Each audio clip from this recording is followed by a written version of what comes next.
नमस्कार दोस्तों।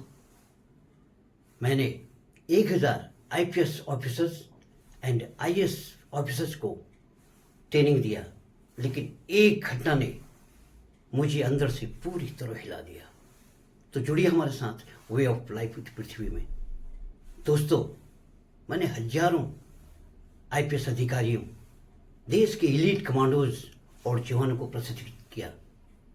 उनको मजबूत बनना सिखाया, डर से लड़ना सिखाया, दर्द को अपनी ताकत बनाना सिखाया, चट्टान की तरफ खड़ा रहना सिखाया। लेकिन एक घटना ने मुझे अंदर से पूरी तरह हिला दिया। बात है 28 मार्च 2010 की, जब मेरी डिप्लॉयमेंट, मैं अपनी कंपनी के साथ 16,000 की हाइट पर एक पोस्ट में डिप्लॉय था। दिन था शुक्रवार का।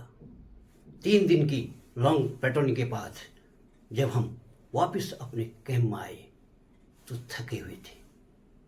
रात को जल्दी खा के मैं अपनी पोस्ट में सो गया। शायद उस समय रात के 8 बजे होंगे। तभी दरवाजे पर नॉक हुआ। मैंने अंदर से आवाज़ दी, कौन? बाहर से आवाज़ आई, सर मैं दिनेश। मैंने कहा कम इन। वो जवान धीरे से अंदर आया। यह हमारा सबसे मजबूत कमांडो था, शरीर से भी मजबूत, चट्टान की तरह। हर डिफिकल्टी में हम इस जवान को आगे रखते थे।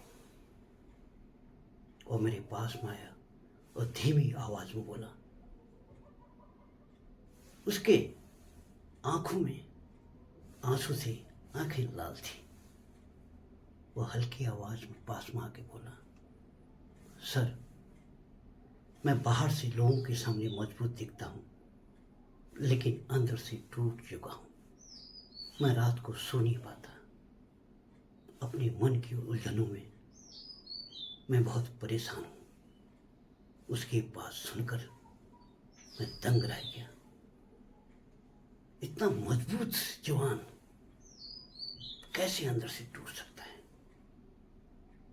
किसी तरह मैं जवान को मनाया और वहां से चला गया। उसके बाद मैं सोचते रहा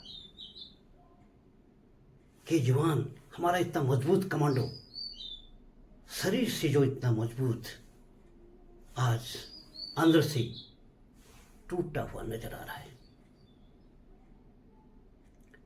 मैंने वही पल निश्चय किया कि मैंने अपनी जिंदगी में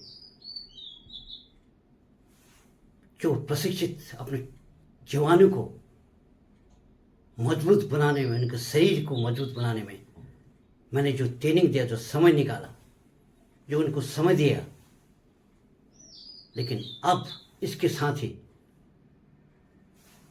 अंदर से भी उनको मजबूत करना, मन, सांस और आत्मबल को मजबूत करना बहुत जरूरी है। मैं जान चुका था कि शरीर के साथ ही आत्मबल, मन को मजबूत होना बहुत जरूरी है। मन के हारे हार है, मन के जीते जीत। और मैंने उसी क्षण तय कर लिया कि मैं अब मन, सांस और आत्मबल पर काम करूंगा। दोस्तों, दूसरे दिन मैं उठा और अपनी पोस्ट के सामने वाली पहाड़ी पर गया और एक चौड़े चट्टान पर मैं बैठ गया। मैंने अपने सांसों पर ध्यान लगाना शुरू किया। यही क्रम रोज चलता रहा। कभी प्राणायाम करता, कभी कुंभक का अभ्यास करता, घंटों वहीं बैठे रहना, उस आध्यात्मिक शक्ति को प्राप्त करने की कोशिश करता। कभी कभी चट्टान के नीचे गुफा में बैठ जाता। यहीं से मेरी आध्यात्मिक जर्नी की शुरुआत हुई। और अभी रिटायरमेंट के बाद मैंने अपने ध्यान सूत्रा प्लेटफॉर्म के माध्यम से लगभग 3000 स्कूल के बच्चों को फ्री प्रेजेंटेशन दिया। दोस्तों, मैं बच्चों को मेडिटेशन, हेल्थ वेलनेस और मोटिवेशन पर भी प्रशिक्षण दे चुका हूँ। अगर आप भी अपने को अंदर से टूटा हुआ महसूस करते हैं तो ये वीडियो को अंत तक जरूर देखें, जिससे कि आपकी ज़िंदगी में भी बदलाव आना निश्चित है। और हमारे इस चैनल को सब्सक्राइब करें, लाइक करें। मिलते हैं इसी प्रकार के जीवन बदलने वाले विषय अगले वीडियो में। जय हिंद।